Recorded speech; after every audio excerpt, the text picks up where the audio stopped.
Hey everyone! Welcome to episode 7 of Otome Shimai. I'm Vki. And I'm Vka. And we are sisters who play Otome games. We just finished our series, Why Would You Do This? Or Why Would You Do That? Why would you do that? I could never remember it. I don't think I said it correctly a single time, even though the series is something that I came up with. Yeah. Well, I really enjoyed it. I really enjoyed talking about all the tropes. But today, we are not talking about tropes. No, we are not talking about tropes today. But before we get into that, I would like to know, Vka, who are you doing this week? So, this week, I have not been doing a who. I've been doing a many by playing Obey Me. And I'm spending a lot of my time doing the You Got to Be Kidding event, which is really, really fun. It, brings out my bigger sister vibes. You get to hang out with all of the demon brothers and the angels, and you basically have to run around following little D, who has become many babies between the ages of infanthood to 5 years old, and it's really cute. It's adorable. I like how little D has become many little Ds, because if you don't play the game, that can be taken in a very different way. That's a good point. That's a very good point. Little D stands for Little Demon, and it's a side character in Obey Me. I'm sorry, I should provide the full context for people who do not play this game. Oh no, that's okay. Remember, we are not a rated G podcast anyways, so no worries. Vki, who are you doing this week? So, remember how a couple of episodes ago, we talked about a trope where MC travels back in time to feudal Japan? Mm-hmm. And we asked our audience, are there any games where MC time travels back to a point in time that is, not feudal Japan, basically? And someone commented, yes, in Icky and Vampire, you time travel back to 19th century France. Ooh. Yeah, so I started playing Icky and Vampire. And I am going after Leonardo da Vinci, which is a very strange phrase because, 19th century France and Leonardo da Vinci is a vampire, but, it works. Is what it is. Yeah. And it's really interesting. I like the character of Leonardo da Vinci himself. There's not a whole lot of excitement so far. And I really like having a lot of exciting stuff and tension and, problems going on. So we'll see if that gets better for me. Yeah. Because so far the story itself is a little lackluster. But like I said, I'm not too far in. So I've got high hopes. Awesome. And big thank you to this listener as Yes. well who introduced us to Icky and Vampire, because I've also started playing it. And I'm not going to share anything about that this week. Maybe next week. But I'm having a lot of fun. So thanks for that. Yes, thank you very much. So, today we are going to be talking about Diabolik Lovers. Woohoo! Diabolik Lovers! Yeah. Vampire Ikemen! Vampire Ikemen. So many Vampire Ikemen. But what we're going to be talking about, actually, is we're going to be comparing the first season of the anime to the first Diabolik Lovers game. Mm-hmm. The first season of the anime, the story is just, based off the first game, yeah? Yeah, okay. Yeah, it is. And just as kind of a general overview of what Diabolik Lovers is about, Diabolik Lovers is about a girl who gets thrust into this situation where she has to live with 6 vampire brothers. And they all have the same father, but throughout the 6 of them, there are 3 different mothers, but they're not happy. They all have problems.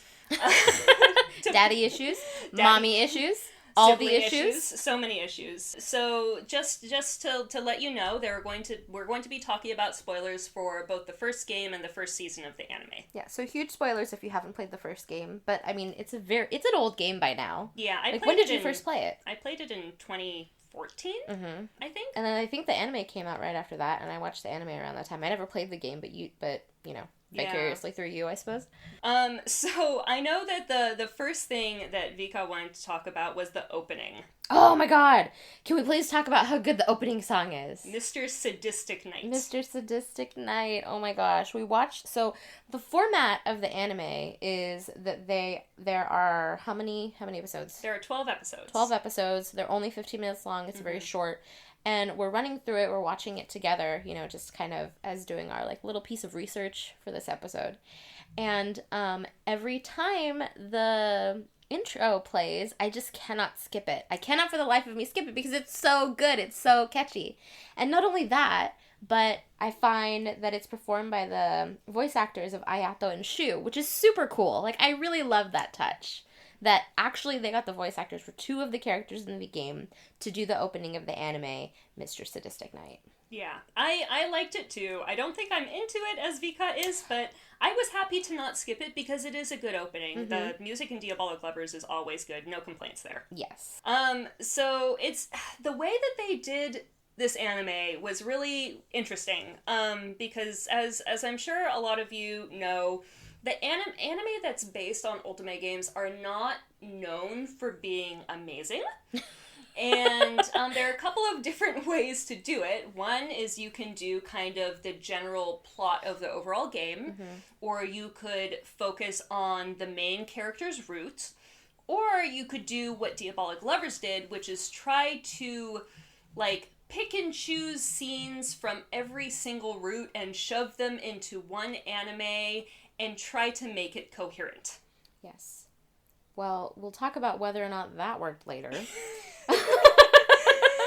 But I feel like everyone can sense from my voice that it was not as successful as intended, I'm sure. Yeah, it was fun. It was a good time.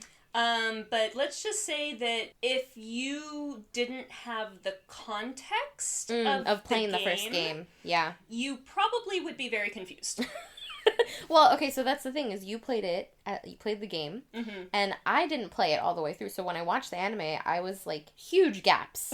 There were things that were happening, I'm like, who's this guy? What's the deal with all the heart and the blood, and is everything okay, and why is she there? Like, I had no idea. Nothing's okay. Nothing's ever okay in a Diabolik Lovers game. That's actually true, yeah. So we're going to be talking about the characters, because there actually aren't very many characters in this anime since it's so short and based on a game. Yeah, well, so there's a main character, there's Yui. Yeah, Yui is the main girl, and then there are the 6 vampire brothers, and then the 2 main antagonists in both the first game and the anime. The first one is Cordelia, and she is the mother of the triplets, who are Ayato, Raito, and Kanato. And then Rihita is the second main antagonist, and he is the brother's father's younger brother, so he's their uncle. But he's the brother's father's younger brother? I'm sorry. He's the brother's uncle. Is that better? Whose brother? The brothers. All of the brothers. Oh, he's their uncle. Okay. Okay. Got it. Excuse so me. He's their uncle because he's Karl Heinz's brother. Yeah, he's their uncle because he's their dad's younger brother. Exactly. But he is also Cordelia's lover. He's having an affair with his older brother's wife. Now that is a really messed up family situation. Although that's not even the tip of the iceberg, and you know it. So we're going to be talking about what goes on with the characters in the anime and versus what goes on in the game. We're going to be talking about a couple of scenes that happen for each character and whether they were actually in the game or not, and whether they made sense in the anime or not. Yeah. Can we talk about Yui first? Because I feel like she's the center of this whole universe. Yui is the center of everyone's universe. I really like Yui. I really love Yui, but I also really hate Yui. Yeah. And, like, you know why, I've said this on the podcast before, that I think she's a sweet character, I think she's well-meaning, but she just makes the worst decisions. Like, she just really, no common sense whatsoever. Yeah. Yeah, and you know, actually in the anime I had really high hopes for her, because in the first 2 episodes she actually made quite a few decisions. Like, she gets thrust into this situation. Basically, her dad tells her, like, you're gonna go live with distant relatives, and puts her in a taxi, and she gets dropped off at this house, and she finds these 6 vampire brothers. Well, first she finds a dead guy, and she's like, oh my god, his heart's not beating. Then he wakes up and he's like, I'm a vampire, you idiot. That's true. So, that's a pretty normal reaction. If you walk into a house and find a body and that is cold and the heart isn't beating, you're probably going to freak out. Yeah. So she spends the first 2 episodes having relatively normal reactions. That's true. She asks questions. Yeah. She tries to escape. She tries to escape. Like, good job, first 2 episodes, Yui. Yeah. But after episode 3, Yui and on... That devolves really quickly. She starts, so let's just say, if Yui had a dating profile, it would say, enjoys long walks at night in dangerous areas. I feel like that is one of the most consistent decisions she makes. Almost every scene is her walking around in the forest or on the estate or on the grounds or in some random hallway. Or into someone's room without knocking. Like, you know something bad's gonna happen, and you're by yourself.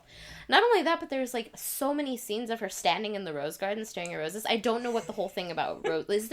Is there symbolism in roses in this game? I think Cordelia likes them. They have a very large rose garden. Yeah, of every color. White roses, red roses, all the roses. Yeah, a lot of blue roses. Mm-hmm, blue roses, too.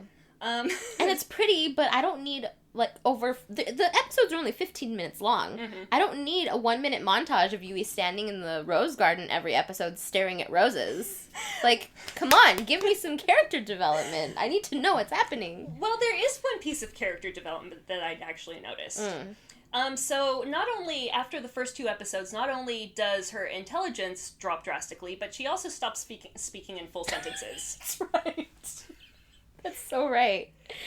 She does pretty well in the first 2 episodes, talking to people and trying to figure things out, but like you said, once episode 3 starts, it devolves into eto, ano, or just the name of the person who she sees. Yes, exactly.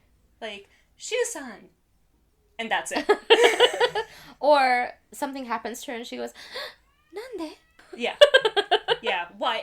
Why? Every time someone sucks her blood, she goes, why? Like, you're in a house full of vampires. You know why. They're hungry. They sorry, see you as a Yui. snack. I'm sorry, Yui. She is a snack. She's a snack. Oh, okay. So the whole thing about her going to this house and the plot of this story is that she dates all of the brothers, right? Yeah, but in the game. In the game, you get to choose a route, right? So you get to go after Ayato or you get to go after Shu and like you follow their storyline. Yes. But in this series, they did it very strangely and they basically just, I don't know, she dates quote unquote all of them, but there's no consent going on. She's like not into There's no romance, there's no consent, there's kind of a storyline going on. Honestly, it generally follows Ayato's storyline, bits and pieces. Well, yeah, of okay, it. so she still has their mother's heart. Yeah. Right? And okay. she is what? Did I spoil it? No, no, I think we should explain that though. So the whole thing is that Cordelia died. Right. When the triplets' mother died when they were young. And her heart got transplanted into baby Yui. And so the whole thing is that the antagonists, like Cordelia is living within Yui, but Rihita, the uncle, is trying to revive Cordelia, and he can do that because Yui has Cordelia's heart. Yeah. So that's why they're the antagonists. Enough about Yui. Enough about Yui. Can we talk about the brothers? Yeah, let's talk about the brothers. So, who is first? The oldest, of course. The oldest. The leader. The leader? He doesn't do anything. So, we're talking about Shu first. Sakamaki Shu. And he's, I think, one of my favorites in this series because he literally does nothing all the time. He sleeps everywhere, anywhere. He's so disinterested in anything. He doesn't care. He doesn't care, He and I can't love be it. bothered. I love his apathy. You wish you could be that apathetic. I kind of do. Yeah. So Shu's things are sleeping and music. Yes, music. How do we know he likes music, Vki? There are 2 ways we know he likes music. One is that he constantly wears earbuds all the time, even though they are in the wrong part of his ear. And I don't know why the animators did this, but in the anime, it's so bad because the earbud sits at the top of his ear, Yeah. Your ear hole isn't there. Your ear hole is a bit lower. Yeah. And at some point they fix it, but the damage has been done. I'm like, you can't listen to music through the top of your ear. That's just not how it works. Maybe that's how vampires do it. I guess so. Yeah. But the other way that we know he likes music is that in one scene, he is reading sheet music for the violin. Is he playing violin? There is no violin. There is no violin. He's reading the sheet music. I could have sworn there was a violin in that scene, but no. Mm-mm. And in the game, the fact that Shu plays the violin is actually a really big thing with his character. It's this whole thing about how he was a prodigy with the violin when he was a kid, and then his angry younger brother, who we'll be talking about next, broke his violin because he despises Shu and is a very jealous person. Yes. And so Shu became devastated and stopped playing the violin. Mm-hmm. But the only thing that we get in the anime is that in one scene, Shu is reading violin music and then he drops it.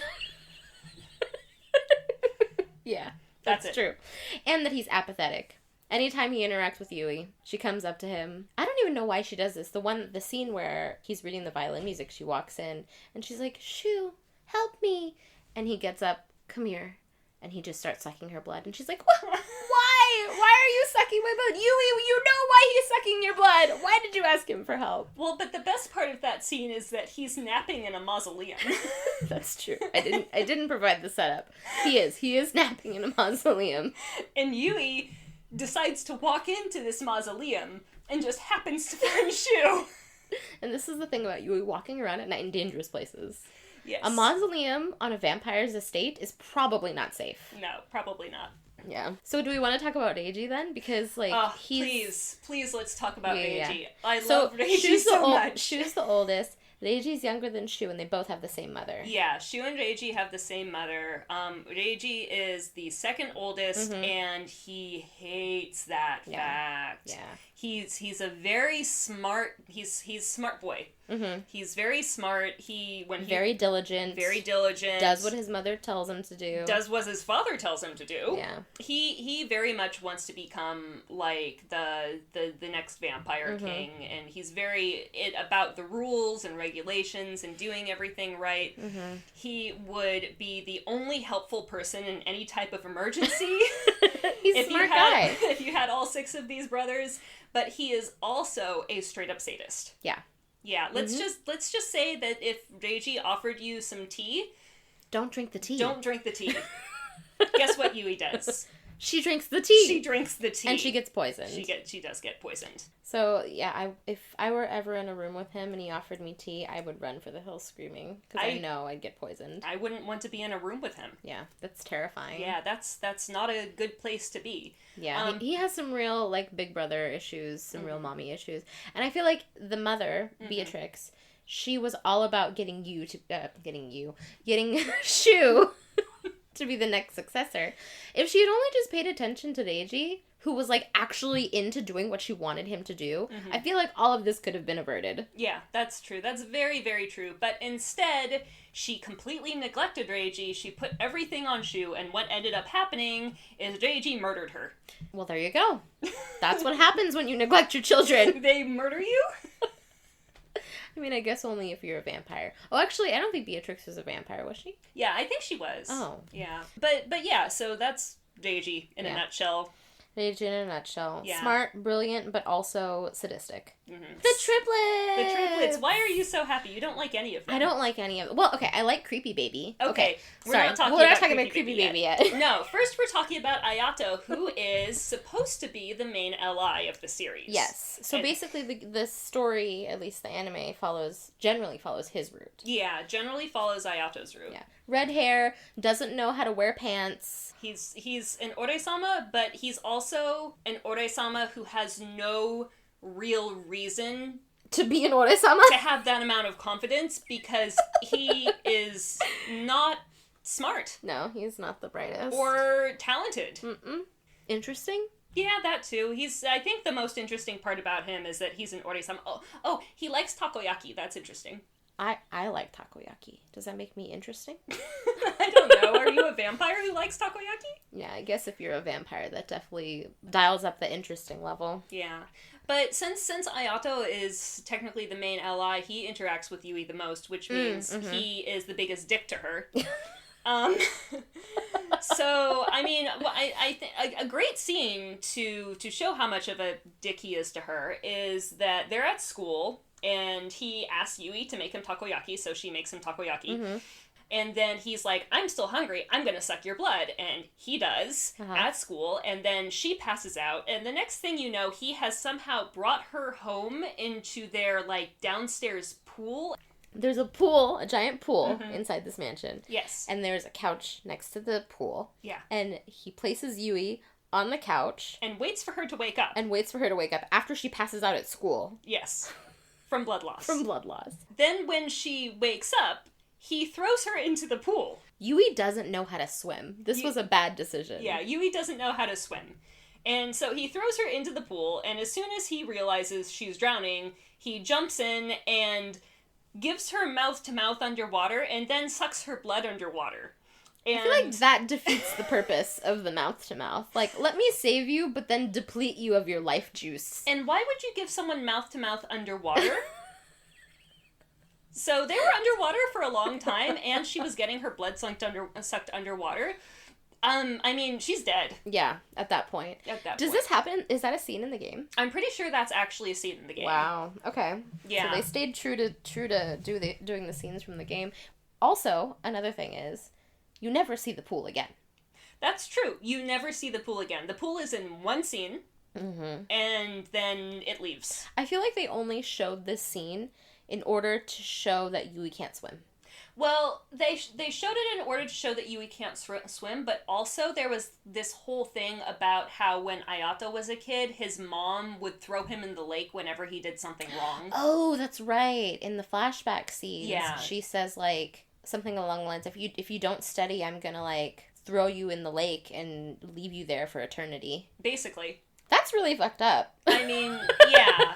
Can you imagine if your mother came up to your room and was like, if you don't study for your math test, I'm going to tie rocks to your feet and I'm going to throw you in the lake for eternity. That's terrifying. Yeah, this game is terrible. Yeah. Like, all of the guys are really messed up and they do terrible things to Yui, but when you, like, find out the backstory and how their parents treated them, how they grew up, it's like you have to at least feel something for them because they're very much a product of the way that they were raised. Yeah, it's a shame. Yeah, Cordelia was a shitty mom. Oh my gosh. Speaking of Cordelia being a shitty mom, let's go to the next triplet, who is Raito.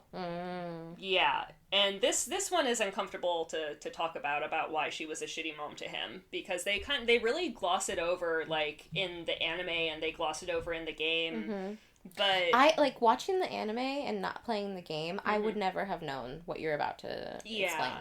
I mean, she sleeps with him. Yeah. She seduces her son, and this, just to let you know, this isn't the only incesty thing that happens in Diabolik Lovers, but it's definitely the worst. Yeah, that's terrible. Yeah, so, you know, once again, Cordelia, shitty mom, and the way that Raito reacts to this is he basically thinks that, you know, sex equals affection. Yeah, he normalizes it. Yeah. Oh, that's so dark. Yeah, so, I mean, we don't like his character in general. But you do feel some kind of, like, sympathy or sadness for him. I get it. Definitely. Let's talk about some scenes that Raito is in, because I feel like out of all of the characters, he has the scenes that kind of make you question what the heck is going on. Yeah, that's true. So there's this one part where she actually successfully leaves. She escapes. Yeah. And she's running away. She makes it to a phone booth. And then what does the phone rings, right? And she answers it? She calls her dad. She calls her dad. She tries, that's right. She calls her dad, and then Raito answers. And this is never explained how he does this, because he is much like Ayato. He's not very smart. So I don't know how she could call her dad from this payphone and it somehow ends up going to Raito's cell phone, and he is also somehow across the street from her. Mm-hmm. The other thing about Raito is that he plays the piano, but when we see him play the piano, for some reason he's playing like the opening chords to "I Will Survive." That's right. I remember that scene. And that's never explained. That's never explained. And I had no idea he could even play the piano to begin with. Just every interaction with Raito is so bizarre. I feel like, knowing his backstory, I feel really bad for him. But a lot of his scenes with sucking Yui's blood are like very over sexualized. Yeah, they are. They're and the places that he sucks her blood are also, it's like the inner thigh, or actually it's usually the inner thigh, isn't it? He's a leg man. Okay, can we talk about Creepy Baby now? We can talk about Creepy Baby now. I love Creepy Baby. Okay, just, if you can't tell, Vki is not a fan of Creepy Baby. I am not a fan of Creepy Baby. And when I say Creepy Baby, I'm talking about Kanato. Uh-huh. He's my favorite character, but I don't actually like him that much. Okay, so explain that a little bit more. Okay, so he's not my favorite love interest in this game. Like, I do have a favorite love interest. We haven't talked about him yet. We'll talk about him in a minute. I think he's such an interesting character. Because he's creepy. He's creepy. He's a little psychotic. He's got so many issues. He carries around a teddy bear that has a vial of his mother's blood inside. It's great. All of it is wonderful. I love this character. He goes from like 0 to 180 in a second, and I'm into it. Yeah, so Kanato, the way that Cordelia abused him was she treated him like a baby. Yeah. Or she completely ignored him. Mm-hmm. He was like a pet to her, basically. Yeah. Her whole thing was, Kanato, come entertain me, or come sing for me, or be cute. Me. Yeah, so he's like a 16-year-old, and he basically acts like a 5-year-old. Yeah. He throws temper tantrums constantly. He's interestingly enough, he's also the only one who kisses Yui. Yeah. In this game. That I thought was interesting. Yeah, and that is a scene from the game. Sorry, he's the only one who kisses her in the anime. They all kiss her in the game. Yeah. But in the anime, they for some reason they end up in a graveyard. And they're at Cordelia's grave. Well, he says it's Cordelia's grave, but I don't understand why Cordelia's grave would be there. That's a good point, considering how she died. Yeah. So he's like, this is my mother's grave. And then he starts like beating on the grave, and Yui's like, if that's your mother's grave, then you should treat it nicely. And he screams at her, and then he knocks her over, and he starts sucking her blood, and she's like, ah, no! And then he goes, oh, wait, I was told that for girls to like this, you have to make them feel good first, huh? And then he kisses her, and he goes back to sucking her blood, and that's it. That was very, very strange.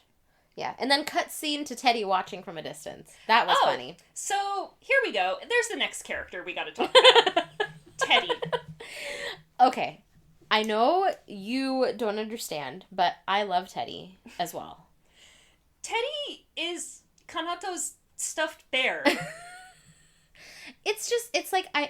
I love Kanato, and Teddy is an extension of Kanato, and they must have, like, many teddies around, considering how obsessed Kanato is with him. Yeah. But, like, he's a really important part of the anime. He's always with Kanato in every single scene, and they cut to just scenes of Teddy for no reason, other than the fact that it's a scene with Kanato and then Teddy. It's like, can't have one or the other, you have to have both. Teddy's a voyeur. Anyways, we're on the last brother now. Our favorite brother. Best boy. Yeah, the youngest one. So the baby of the family is Subaru. And Subaru's mother is, this, once again, really sad and fucked up. Subaru's mother's name is Krista. And Krista is his father's cousin. Yeah. So he's a product of incest, and also his mother kind of basically went crazy and they locked her in a tower, and she really did nothing wrong. I mean, he gets angry very easily. He does. He gets angry really easily for basically no reason, and then he gets upset at the fact that he got angry. And you don't see this in the anime. You actually see very little of Krista in the anime, but in the game, in all of the games, actually, you hear a lot more about Krista, and she did the same thing, basically. But Subaru is the best because he is basically the only character in the whole game who shows any type of concern. In the anime series. You're right, in the anime series. Who shows any type of concern for Yui. Mm-hmm. Yeah, this was clear to me, especially when I watched the series, because nobody else really gives a fuck about Yui. No. But he actually, at some point, brings her a knife and says, like, you're gonna have to protect yourself, like, you need to escape. Yeah. Get out of here. And she's like, what? And she doesn't go anywhere, because it's Yui. But still, like, he tries. Yeah, he does. He gives her openings and ways to escape, and tells her, you should leave. Mm-hmm. And, like you said, she doesn't, but... He does that, and the thing I don't understand though is when she first gets there, she tries to call her dad and be like, "Get me out of here," and Subaru grabs her phone and he crushes it. I feel like if you actually really wanted to help her out, he probably shouldn't have done that. Yeah, I think he was just mad. He was not happy. Also, Yui had a flip phone. That shows you how dated this is. Yeah, the anime is a bit dated. Yeah. But yeah. Yeah, he does. He tells her to care, and she does not listen to him, which is sad, but that's very Yui-esque. Yeah. So, how did all of these brothers come into existence? We've talked about their mothers. We have. They all have the same father. Their father is the Vampire King. Mm-hmm. His name is Karl-Heinz, and he does not appear in this anime. The whole reason Yui is at their vampire mansion is because of him, though. Yeah. And, like, you know, at least from the first scene, that, like, Shu has at some point spoken to him, or has heard from him, and is like, oh, she's gonna appear, but doesn't really tell anyone about it, so when she appears, they're like, who are you? And Shu was like, oh, yeah, I guess she's supposed to be here. Yeah. Because Karl-Heinz said so. Karl-Heinz doesn't appear very much in the first game either. He does appear, but not very much. But in the anime, there's one scene where, like, Raito and Yui are standing out, like, on the street, and then on, like, a big advertisement television screen, for some reason, there's, like, a blonde man, like, a man with short blonde hair. And Raito points to him and is like, that's our father. And I just looked at it and I was like, no, that is not your father. That looks nothing like your father. That's that looks nothing like Karl-Heinz. That's a random blonde man on a... Karl-Heinz is a very tall, intimidating vampire man with long, flowing white hair who looks very much like Subaru. But yeah, so Karl-Heinz is kind of the reason for most of this shittiness, and he does not appear in this anime. Not at all. Yeah. False alarm. False alarm with the Karl-Heinz imposter. False alarm with the Karl-Heinz imposter. But his brother appears. Dihita appears a lot. Because that's the whole part, that's the, like, conflict of the story, right? Is they're trying to bring, or he tries to bring Cordelia back through Yui. Yeah. Having her heart. Yeah, so since Yui has Cordelia's heart, Rihita is trying to revive Cordelia. But Rihita, he's in love with Cordelia. Yeah. They have a thing. While she's married to Karl-Heinz, they have a thing. He's her lover. Yeah, he's her lover. She had a lot of lovers, but Rihita was, like, one of the big ones. I'm pretty sure he lives in their garden. Because that's the only place he appears for most of the anime. Just randomly shows up in the garden. Standing there, watching him creepily. Yeah, and the only thing, and his nephews will come up to him and be like, why are you here? And he'll be like, and say something mysterious and walk away.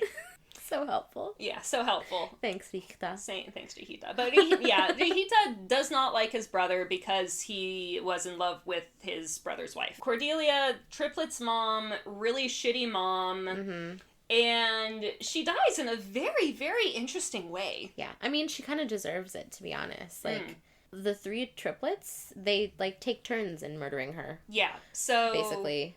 So the first thing that happens is that Ayato stabs her. And then the second thing that happens is she goes to Raito for help, and Raito pushes her off of the balcony. Yeah. And then after she gets pushed off of the balcony, like, she's dying, and Rihita comes along and is like, oh no, Cordelia, you're dying, and Cordelia's like, please cut my heart out, that's the only way you can revive me, and so he does, and he, like, runs away and I guess puts her heart into Yui at that point. Baby Yui gets a new heart. But then Kanato comes along and finds his mother's corpse. In the rain. In a rose garden. And is like, Mom, you must be cold. Let me set you on fire. It's so morbid. It's absurd. So, stabbed, pushed off of a balcony. Heart torn out. Set on fire. Yep. Really creative. Especially all for one person. Like, that's a lot. Yeah, that's a lot. And greatest thing of all is that throughout this entire series, you keep seeing, like, the dress that Cordelia was wearing when she was murdered, and that somehow, like, ties into being able to, like, revive her through Yui. And the blood and the heart, yeah. Yeah, but my question is, how did the dress survive after Kanato set her on fire? It's a valid question. Heat-resistant material. I don't think so. Yeah. But, yeah, that's a good point. Yeah. But anyways, basically what happens is that it gets to the point where Cordelia is able to take over Yui's body. Oh, this is so creepy. Yeah. So you get, throughout the series, you get a whole bunch of, like, random scenes with the vampire brothers, and I guess they're bonding somehow. I don't know. It doesn't seem like they are. It just seems like they're being assholes to Yui, and Yui's like, ah! Yeah. But Cordelia takes over Yui's body, and she and Rihita, like, basically are like, oh, we're taking over shit now, and start to, like, wander around the house and talk to, like, her sons and the other brothers. I'm not really sure. It's a very weird way of taking over. Apparently their end goal is to, like, get revenge on Karl Heinz. Yeah. So I don't really know why they decided to, like, continue hanging around the house. But they did. Yeah. At the end, you know, obviously, like, you know, Yui gets her body back, and it seems like, Rihita may die, like, he gets set on fire, and it seems like Cordelia's dead forever, but we don't actually know. But it's not, they don't answer a lot of your questions. No, they don't. So yeah, that is the anime, the first season of Diabolik Lovers. Does it make sense? Absolutely not. Was it enjoyable? Absolutely. So Vka, what was your favorite scene? What was your favorite part? Okay, so I think my favorite scene, I know I said Subaru is my favorite character, is my favorite ally, and Kanato is my favorite creepy baby, but my favorite scene is actually with Shu. Because there's a scene where Yui goes into the bathroom and Shu is in the bathtub, a filled bathtub with water in it. He's fully clothed. And he's got his headphones in. Somehow not getting electrocuted because there's like an electronic device in the bath with him and he's not getting electrocuted and he's asleep. And she's like, "What are you doing in there?" And at some point, you know, he opens his eyes because he's asleep and he like, "Come here, Yui," and he sucks her blood, and she's like, "What? Why? You're here, in a room, with Shu. He was sleeping. You bothered him. Of course you're gonna get your blood sucked." Yeah, I mean, honestly, with some of the other characters, they will, like, seek Yui out to, like, get her blood, but with Shu, he's kind of like a spider. Yeah. Like, if you don't go close to him, he's not interested. He's not interested. Like, you have to get within arm's reach of him for him to, like, grab you and suck your blood. If you don't get within arm's reach of him, you will be fine. What about you? Do you have a favorite scene? I do have a favorite scene. After Cordelia starts possessing Yui, the first thing that she and Rihita do is they go inside, they go to, like, a lounge area at the top of the stairs, they get red wine and strawberries, which, by the way, is not a good combination. Strawberries go well with champagne or white wine. They do not go well with red wine. Red wine is for, like... Steak? Yeah, steak, red meats, or a nice charcuterie board. Yeah. Like, don't pair it with strawberries. Like, I am of the age where I enjoy both red wine and strawberries, but together... Red wine gives me headaches. It doesn't work. It doesn't work. So anyways, that made me mad. But but so they're lounging there, and Reiji comes up and is like, "What are you guys doing here?" And Cordelia, possessing Yui, goes on this whole thing about how, Reiji, like, reminds her of his father so much. Because they have the same eyes. Yeah, they have the same eyes, and she's starting to be interested in Reiji and a man, all in front of Rihita, who is her lover. Mm-hmm. And she, like, grabs Reiji and, like, kisses him, and Reiji kisses her back and then pushes her away and says, "I am simply not attracted to corrupt women of loose morals." Which is the greatest diss ever. But that's really good. But, I mean, the whole fact that, like, Cordelia decided to randomly try to seduce Reiji... Right in front of Rihita. Like, there was no reason for this. There was no reason for this. But she does. So yeah, that whole scene where Cordelia's like, I'm gonna make out with my stepson. Very gross. Yeah. Yeah, I also really didn't like watching Cordelia seduce or be sexy in Yui's body, because Yui is not that kind of character. No, she's cute. Yeah. But she does not drip with sensuality like Cordelia does. Yeah. I do have a favorite ongoing thing, though. Yeah. Like, we have favorite scenes, but my favorite ongoing thing about the series is that every time Yui gets her blood sucked, it sounds like they're biting into an apple. That is true. Like, for some reason, in the anime, whenever fangs puncture skin, I swear that's the sound that they used. It was somebody biting into an apple. It's the crunchiest apple ever. It sounds delicious. But, like, every time it happens, it's apple time. Yeah, I love that. Yeah. I really enjoyed this season. Like, it's not good in terms of content. Mm-hmm. I think if you really want to learn about the series, you should play the game. Yeah. Or I mean, the game's not localized. There are fan translations out there, so go and find some fan translations, go and find some blogs, read about what actually happens in the game. Yeah, read the roots through. Because the anime, the first season, is not going to tell you anything. No. You'll be lost. It's not going to make any sense. It's going to be complete gibberish to you without the context. Mm-hmm. But I agree. It was enjoyable for me. Yeah. I thought it was absolutely hilarious. Yes. Not in a, wow, this anime is so good way, but... Or also not in, like, a haha, funny, intentional way, but, like, just like a schadenfreude kind of way? Yeah. Diabolik Lovers gives you a lot of schadenfreude. It's like ASMR vampire porn and schadenfreude. Yeah. So if you're into that... Go ahead and watch this. This is for you. Yeah. Well, thanks everyone for listening to us today. I feel like I had a lot of fun going through Diabolik Lovers and telling you guys about the story and the series. Yeah, definitely. This was a lot of fun. Next week, we're actually going to be doing the sequel with Season 2. Yes, so stay tuned for that. Yeah. And please go ahead and follow us wherever you're listening to this. And we also have a Twitter and an Instagram if you're interested in figuring out what we're up to and want to get some updates. Mm-hmm. Yeah. Thanks for listening.